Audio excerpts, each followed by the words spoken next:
Non-professional video to describe my love and passion for singing birds. The site that I found, I may have mentioned it, it's called wazo.net, that has 11,000 species all classified, and it's very comprehensive. Half of them are the passeriform, the little birds that sing. Those are the ones I love. And passer in Latin means similar, form means form. It refers to their feet, especially their toes. They have three toes pointing forward and one backwards for perching, as opposed to the other species like the or little birds like the budgies, who have two toes forward and one back and two backwards. My passion for birds started in the Sahara. I was born in Bishar, southwest of Algeria, in 1948. We immigrated because my dad was. There was a war in 1954 in France, in Algeria with France, and my dad decided to immigrate to Morocco, which had its independence, to Oujda. I stayed about a year there. Then family moved to Khouribga, where there's like a phosphate mines, and my dad had a good job there. So my passion was from the south to Khouribga. Anyway, this is Bishar. Bishar it was a beautiful place. I wish I could go there now. I remember hearing little birds and watching them. I was about 1954. I was about 6 years old, 5, 6 years old, watching little singing birds in the dunes, and then on the side of the river Bishar, after which the town is named. At that time, I think there were about 60 to 70,000 people in it. And there's also a trip that I took with my aunt Fatima, who raised me. She was a Sufi lady. She took me about 250 miles south of Bishar into a magical place, really, that there was a gathering of Sufi people there. And it had a river, and it had a temple, just a marabout in Islam. And wonderful, wonderful time. I spent 2 weeks there. There's tons of birds there. Played with the kids all day while they were going into their trances. This bird here, I heard it in that place, in that magical place. I heard it in Bishar a lot. You can hear it today in Marrakesh and the south of Morocco. I never knew what the name was until I met an English couple on the train in our last trip with Melissa. We're going up to Casablanca from Marrakesh, and we start talking. We're in the same place in the train. We start talking, and all of a sudden, he told me the name of the bird, and I looked it up, found it in English. In French also, and in Arabic. In Khouribga, there was a love for the birds that was as little kids. Maybe I was 10 years old or 11. The birds that really are good for eating. Okay, this is the woodchuck shrike, and I was catching them with traps, and the trap in when you look it up in Google in French, it says trap for harmful birds. Well, the woodchuck shrike is not a harmful bird. It's actually good for us. Eats insects. Slingshot, I was a good shot with a slingshot, hitting a needle like 10 feet away, really, when I was really young. This bird here, the garden warbler, was found everywhere in Khouribga. It's as you can see in the map, it's all over the world except in the Americas. It's a little tiny bird that moves so much. It's very hard to hit with the slingshot. And then there was a period, 1963. I was about 15 or less, It was like the catching the birds with a trap, a hatch trap. I exchanged the hatch trap with um, some skates that I got for Christmas. Believe it or not, in that time there was a lot of French people, and we got Christmas present. I fell and hurt myself, and I thought, I want to get rid of these skates, so I exchanged it for this trap, and that opened a new door. I was putting the seeds there and trying to catch the sparrow and the Mediterranean goldfinch. The sparrow, as you can see, is lives all over the world also, and it was introduced in the U.S.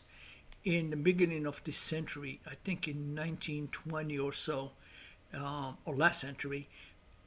It was introduced to kill a worm, but it's spread all over the U.S. We found it in Hawaii, and in Hawaii, they call it the flying rat because they're always looking for French fries and stuff, especially people eating outside. It's kind of a pest there. The Mediterranean goldfinch that in America is called the European goldfinch, which I don't like that name because, as you can see, it's all over the Mediterranean, all over the world, really. I mean, the northern part, Europe, the ex-Soviet Union, and North Africa. You can find it in Palestine, and it's called the Hassoun. It's a beautiful, beautiful bird. The numbers are going down in Morocco and Algeria. I think I heard that it's extinct in Algeria, which is bad because people love to have it. My story with the goldfinch started one day. There was like a next door neighbor had a huge, as you can see there with the arrow, a eucalyptus, and I heard them. They were coming every day. This is our house in Khuibga, and you can see the roofs. They're just like the French. I don't know what the French were thinking by building these houses. This is for snow that the roofs are, and it never snows in Khuibga anyway. I never seen it. Lived there for a long time. But one day, one little bird, a juvenile goldfinch, fell into this tree in front of which my late mom is standing, and I caught it, and then I put it in the hatch trap, and I caught the father and the mother. Yeah, you can tell I learned how to differentiate between a male and a female, and then caught a whole lot, and I started selling them and really enjoying them. After that, I bought a canary, a beautiful, beautiful canary.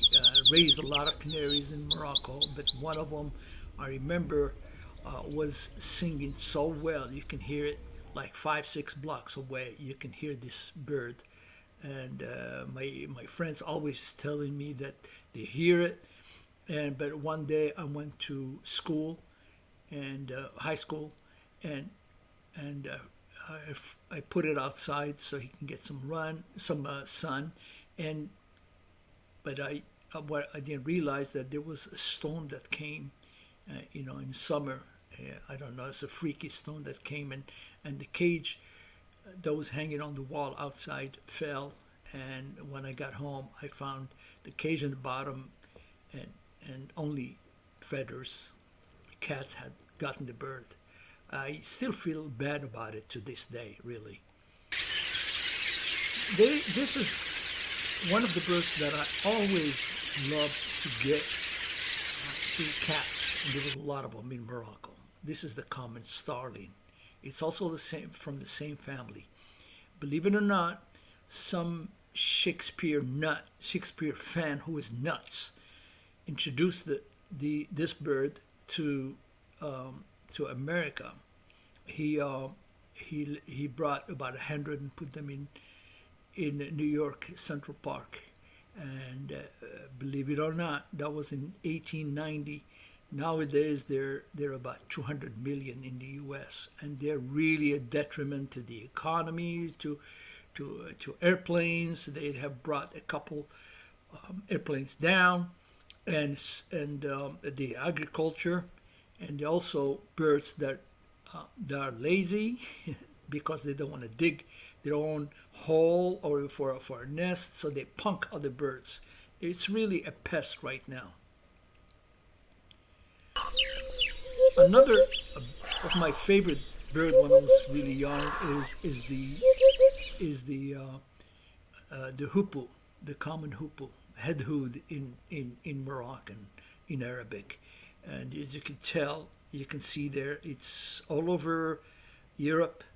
The blue color means that it's been introduced in here. It's really hard to see. It's a bigger bird than the starling, and it has a very long history with human beings since Solomon, since the time of Solomon.